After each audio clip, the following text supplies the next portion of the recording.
Welcome back to Yoshi Entertainment, everybody. So everybody was asking, or most people were, in the middle of all this stuff that was going on with the lawsuits against Diddy, where are all of Diddy's friends? Why isn't anybody taking up for Diddy? And obviously it was because a lot of these people were so busy trying to distance themselves from him because they didn't want to be swept up in all these allegations. They wanted nothing to do with him. They didn't want to touch him with a 29.5-foot pole, if you will, because of all these allegations and the things that are coming to light that he has done over these recent decades. Now, there have been some people who've decided to take to the internet, and obviously it's because either they're on the payroll or because they are still very much friends with this person, with P. Devil Combs, and they are getting something out of defending him. Like I said, either they're on the payroll, there's some kind of money involved, or they have a relationship with him to some degree. Well, they would come out and defend him in his wrong while all of this is going on. Now, it's no surprise the people who came out to call themselves defending him, because most of these people, most of these individuals already have a shady past themselves. I lightly mentioned one of those people in a previous video that I put out recently that they really shouldn't be speaking right now, because what they don't want is for their skeletons to run out of their closet. Anyways, one of the first people that a lot of people were throwing out there that had something to say allegedly about what was going on with P. Diddy was allegedly R. Kelly. Now, they claimed that he put out a podcast or something like that, or he was taking an interview in prison, mind you. And that's how you know that our system is raggedy. I don't care who he is. I don't care how much money he has. The fact that somebody can still put out content, if you will, while in prison. We want to talk about how our legal system is messed up. People only will say that when it pertains to certain people who they don't like, who they have an issue with, who they want to be, who they can't stand, who they hate, whenever they're taking advantage of the system. But this is a prime example of how the legal system really is messed up, and nobody wants to admit it when we really need to. The fact that this dude, because he's a famous celebrity, once again, can put out content while he is in prison for some of the stuff that he has done it's ridiculous. It's absolutely messed up. Now, some people were trying to claim that that wasn't him because there was an audio file, if you will, going around. They were trying to claim that that wasn't him. At this point, the way I feel about it is, why would we care what the jailbird is saying anyways? Not the ninja who's literally in prison for some of the same things allegedly that the other ninja who just got his 2 houses raided was out here allegedly doing. And once again, before anybody tries to clear R. Kelly for anything that he's done, once again, I've said this before, I've said this multiple times, I said it when the documentary came out. I don't care how people feel about this dude. The day that he urinated on a 14-year-old, allegedly, they should have threw him under the prison. That alone should have gotten him hard prison time. The fact that he was still walking around after that, absurd. Like I said, legal system in the trash. Another person who really doesn't have the room to speak and really needs to be quiet and have several seats is Slim Thug, who apparently also had some words to say about the situation and was trying to defend Diddy. This is the same guy who, whenever Cassie first came out, was basically trying to say that he felt like there should be a statute of limitations on crimes such as the R word. So if you were R-worded by somebody 10 years ago, because 10 years have passed, you don't deserve justice according to this raggedy ninja. I really want somebody to ask him if somebody had did that same heinous act to him, if he'd feel that same way. I'm a firm believer, whether it's a man or a woman, if they have been R-worded or assaulted, there should not be a time limit on the justice that they deserve. But people like him, who clearly are dull inside, have no sense of empathy or respect for anybody, clearly especially women, wouldn't understand that. Clearly he doesn't have the sense of humanity to understand that. I said it whenever he first said that goofy mess about Cassie, and I'm gonna say it again. This is the same guy that fumbled LaToya Ruckett, and also allegedly banged his own cousin. Once again, is this really who we're going to listen to? Is this really who we're going to take seriously? Unfortunately, a lot of black people in the black community do take people like him seriously, and that scares me. It disturbs me, it really does. Then you have Charlamagne, who decided to get up on there on the Breakfast Club and open his mouth talking about he didn't understand what I guess Diddy was being charged with, or what was going on, what trafficking meant. And this is another thing that I've mentioned in a previous video. I don't understand what is so hard about doing research. What is so hard about looking up the definition of trafficking? Everybody that's been following this story, that's been following what's going on, should know by now what he's being accused of, especially after that little Rod lawsuit came out. It was plain and simple. And once again, it takes nothing away to Google stuff. Research is absolutely for free. Essentially, I don't know if anybody noticed this, what Charlamagne and his friends down there at the Breakfast Club were trying to do was discredit those people and act stupid and gaslight people on what was going on. They really tried to joke and make light of these situations. And the bad thing about this is there are people suffering right now from those same crimes. And because of people like Charlamagne, Slim Thug, and all these other people who keep coming out of the woodwork to justify or stand up for Diddy in his alleged actions, it really makes it hard for people who are going through this, who have been through this, to get justice, for people to take them seriously. And it's sad that people will sit up and look at these idiots and listen to them instead of doing research, having empathy, having humanity and compassion towards people who are going through this stuff right now. Since he wants to act stupid and treat everybody else like they're stupid too and make light of a serious situation, let's put up the definition of trafficking. It is a crime that involves compelling or coercing a person to provide labor or services or engage in commercial sex acts. Coercion can be subtle or overt, physical or psychological. Exploitation of a minor for commercial sex is human trafficking, regardless of whether any form of force, fraud, or coercion was used. And also, because people lack intelligence, they want to be ignorant, they don't want to do research, they want to be disrespectful once again, and lacking in human compassion and empathy towards people. They really be out here thinking that a person has to be moved, physically transported for it to be considered trafficking. No, it actually doesn't. They do not have to be physically transported in order for it to be considered trafficking. As long as that person is being coerced or forced into labor practices to provide some kind of service, if you will, to make money for a person,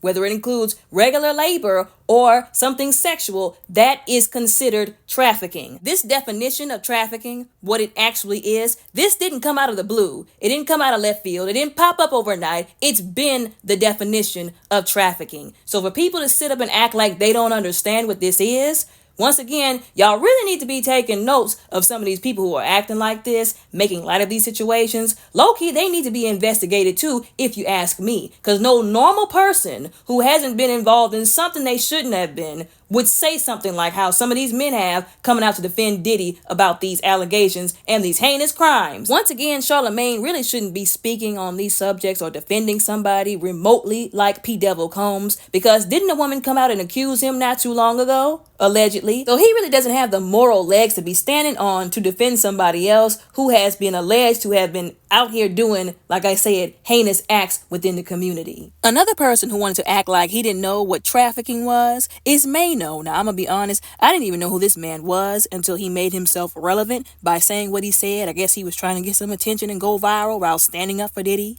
Once again, he tried to make it seem like the definition of trafficking was not clear. It is. It's been clear, like I said before, but I guess it's just easier to be lazy and stay ignorant than it is to actually go out and get the knowledge and have some kind of compassion before you open your mouth. But like I said, he's another one that tried to make it seem like, well, nobody even knows what he's being charged for. There's just an agenda to take him down. And then tried to validate that silliness by saying that everybody who he had asked didn't know what he was being accused of, didn't know why he was being accused of it. Again, that's a load of deception. That's hogwash. He's gaslighting because people have been talking about what this man has been allegedly doing for decades. The only way a person wouldn't know it by now is if they're not on social media like that, or they're just intentionally being ignorant to this man's actions, his alleged actions. And another thing a lot of these people keep bringing up when it comes to P. Devil Combs is his legacy this, all of what he's done that. You mean the legacy of him hurting people? The legacy that he built off of allegedly stealing stuff from people, using people's rights as his own. Allegedly, he's still getting money from off of the songs that Biggie made to this day. So you're talking about that legacy, the legacy that he built, like I said, allegedly hurting people, doing heinous crimes, that legacy. This is one of the many reasons why people look down upon the black community. Not that I'm saying that it's okay. Although people be out here watching us, they watch how a lot of people, black people in the black community, Don't look at what these people are doing to people, how they're hurting people, taking advantage of people, how they made a couple of songs that people have some feelings of nostalgia attached to, and that literally causes them to overlook all of what this person has done. I can understand if the person did this in the past. If that was their past, they were no longer hurting people, screwing people over. But once again, this guy has been doing stuff for decades that people have been trying to blow the whistle on. And it is really sad that people in general and people like Mayo will use their platform to take up for these celebrities in their wrong. And it's all because this person is a celebrity. They like this person, or they're physically attracted to that person. They put this celebrity on a pedestal, or the people who are accusing them, they really just don't like, or they just decide to throw maturity and intelligence in the trash all so that they can fuel the gender war. They want to make it about, oh, this is women versus men. Y'all are all trying to throw the men under the bus instead of seeing it for what it really is. Now, as for Mayo specifically and these other little celebrities like Charlamagne who have come out and tried to defend P.Diddy Combs, it's giving enablement. It's giving he's probably cut from the same cloth. Allegedly, that's why he's really sticking up for this dude. Now, I don't understand where this man came from. He came out of left field with the way he was defending P. Diddy. I didn't even know that the two of them were even acquainted with each other, but at this point, I'm really not surprised. The way that this man came out of the gate swinging on Diddy's behalf, like I said again, it disturbed me. When he first did it concerning the Lil Rod lawsuit, nobody had even asked him, to my knowledge, what he even felt about that. But he went out hard defending Diddy and trying to make it seem like Lil Rod didn't know what he was talking about. He was really trying to discredit that man, like I said, very, very hard. You would think that the man was out to get Lil Rod because of something that he did to him, with how intensely he came out, like I said, to discredit that man during that lawsuit. And also how he came out of the gate, like I said, swinging where 50 Cent was concerned, talking about how he wanted to fight 50 Cent. And in my head, I heard that apparently, he can fight well, but this is 50 Cent we're talking about. I think you might want to pump the brakes a little bit. But I just thought that was absolutely absurd, all because they got into it again over the mother of his second son because of all this stuff that's been blowing up and Lil Rod naming her in the lawsuit and all that kind of stuff.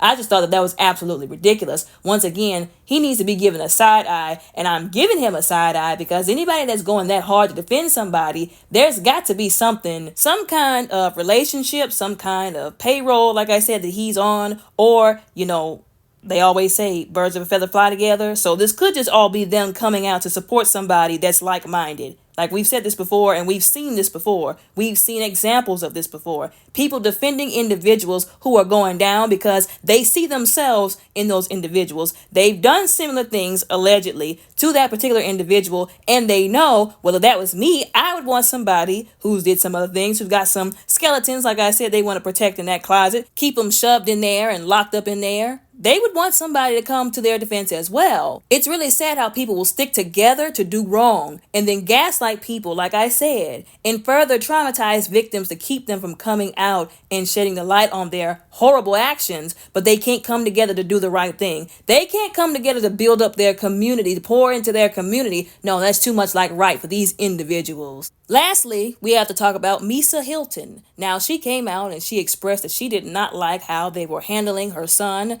Justin Combs, and Christian Combs whenever the houses got raided. And I get what she's saying. She's a mother. She was concerned. He was over there at the dad's house, and she was assuming that he was going to be a decent father, although I feel like everybody, including her, should know by now that that's not the case, and it's never going to be the case with P.Diddy Combs. She's got to also understand, while being a caring mother who's concerned about her son and his well-being, that her son is a grown behind man who people need to stop babyfying, if you will. And he's got to be held accountable for his own actions. If he knew his father was into some crazy mess, he should have got the heck away from him. I said what I said, point blank, period. And if he knew his father was doing no good and he got involved as well, he chose to get involved, then that's on him. He's got to accept those consequences for himself. Like I said, I'm extending some grace and mercy, because she's a mother and she cares about her son. She didn't like the fact that they had him sitting in the grass. Allegedly, they had the little lasers pointed at him. But what everybody has to understand is these are the federal authorities. They were probably told, there could be guns in there. This guy's allegedly wrapped up in possibly allegedly trafficking and RICO charges. They didn't know what could have been going on. There could have been a bomb up in there. There could have been people posted up with guns. They did not know. And some of these cops are rather trigger happy. So they went in there not knowing what to expect. you know. And like I said, I get what she's saying, I get where she's coming from, but instead of whining about, oh, you wouldn't have done this to the white people, she needs to be telling God thank you that her son's alive, point blank, period. Because you know how many people's houses get raided on the regular, in the hood, in regular neighborhoods, because of people trafficking drugs in and out of it? Not even the person who owns the house. It could be somebody that lives with them. Their husband, their wife, one of their kids, one of their little cousins that they allowed to stay. And now somebody got tipped off and the federal authorities are at their house cutting up their furniture, turning things upside down. So you'll have to excuse me if I don't feel any way about him and his little papers and documents being disheveled and shoved all over his desk. Like I said, there are regular people who have gotten their furniture cut, house destroyed, ain't got money to replace it, kids traumatized. They go in there, they put their feet literally on these people, they throw them around, they pin them to the ground. They do all kind of aggressive, overly aggressive things to them, including the children and the women. There have been innocent people who caught bullets who haven't done anything wrong because of these kind of situations. So people can say what they want to, but those grown behind men were treated actually quite nicely by those federal authorities. Again, this really boils down to these are grown behind men. Where was this kind of energy coming from some people? Whenever people kept saying Cassie was 18 years old, she could have been very well groomed before 18 by P. Devil Combs. But everybody wanted to say, oh, well, she was adult, she was 18, she knew what she was doing. Did not care about that. Remember that definition that I explained? The coercion, the psychological part of it? They said she was an adult, but this 25 and 30-year-old, oh, boo-hoo, woe is them. Once again, if they chose to be involved with the stuff that their father was involved with, allegedly, they're going to catch the same consequences that he's going to catch. And that is what is coming to them, point period blank. I feel no ways. There are innocent people suffering right now who deserve justice, who have not gotten it yet. But they want us to feel bad about some spoiled individuals who grew up very comfortably, who chose to make dumb decisions, who are adults who have to face their adult consequences like everybody else. The devil is a liar. He's a good one too. This also boils down to this raggedy behind culture that I've been mentioning since the R. Kelly case that we have in the black community of standing by black people despite the raggedy and heinous things that they have done. I've mentioned this 1,000 times before, and I'm going to mention it again. I don't care who it is. I don't care if it's a she, a he, if they're black, whatever. I will not support nor stand up for somebody who is suffering the consequences of their actions. Everybody's trying to make this once again a situation of, oh, y'all are just trying to take a black man down. Y'all wouldn't do these to the right celebrities. Well, first of all, why is everybody still complaining about that? Yes, it's very unfair, and I'm not upset when people point it out, although what kind of baffles my mind and annoys me is when people point it out after the person has done something and they're getting the comeuppance, if you will. You don't get to play the, oh, you don't do this to white people card when this person was out here committing crimes. That's not how this works. Like I said, we've all known that the odds were stacked against black people in society, in community, in the entire system, if you will, including the legal system. But we've got two choices. Either we're going to make the most of it, we're going to do the right thing, or we're going to commit crimes and then be upset when we get held accountable and cry, oh, well, it's not fair. Y'all don't do the white people the same way, even though we already knew this. And that should have been an example, even more of a reason for us not to be out here doing dumb stuff, breaking the law. This is why I keep saying we need to have an allegiance to God first. This putting our race on a pedestal, I'm not saying we shouldn't stick up for black people if they're being wronged, if there is an injustice going on. We should stick up for each other. That's what a community does. But if somebody does something wrong, we should not be quick to run to their defense. It has nothing to do with them taking a black man down. It has to do with him taking himself down because of what he chose to do, the crimes he chose to commit. And see, it's funny, they keep saying that, oh, they're trying to take a black man down. But nobody is mentioning how that black man took other black men down, hurt other black men and women, allegedly. So you see the hypocrisy in that statement. So what is the point of making this about a race thing? It was never about race. It was about right and wrong. Like I said before, we need to have our allegiance to God first and stop putting ourselves and our race and other people on a pedestal. If we had love and respect for God first, we would by default have love and respect for other people. We wouldn't have to worry about all this stuff that's taking place, the crimes that people are committed. It all starts with God first. I've been saying this for a little while now. But like I said, we need to stop it with this people thinking that they're just out to get black people. And yes, we know, like I said, that that is a thing. Of course, I'm not, refusing to acknowledge that. But once again, we can't be doing all manner of evil and then get mad and play the race card, so to speak. And also, it feeds into the division in the black community. I see a whole lot of people, once again, getting mad and taking sides, saying, oh, y'all just want the men to go to the trash. Y'all are just sticking up for the women. Once again, do not feed into that stupid garbage, because that's exactly what it is. Stupid garbage is going to cause division amongst everybody, especially black people. If they did what they did, it was wrong. They did what they did. Forget bringing race, forget bringing ethnicity, gender, whatever you want to bring into it. Like I said, it's about what's right versus what's wrong, what some grown behind adult chose to do to other people. Anyways, y'all let me know what y'all think and how y'all feel about all of this respectfully down in the comments below. Don't forget to like and subscribe. Y'all all have a very blessed, beautiful, and safe day.